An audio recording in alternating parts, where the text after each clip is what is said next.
Also, new developments tonight. Weeks after protests broke out on Portland State University's campus, the school's president is making a major announcement regarding how the school plans to move forward.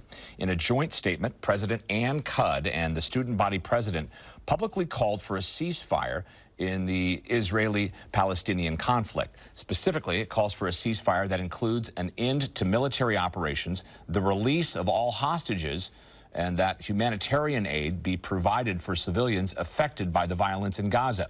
In addition to calls for peace, President Cudd also announced that PSU will be hosting a Palestinian scholar in the fall of 2025, and that the school will establish scholarships for students directly impacted by the war in Gaza.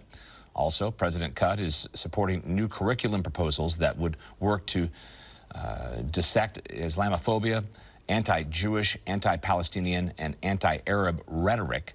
Finally, PSU is also working with the student body regarding a resolution proposed asking the school to cut all ties with Boeing.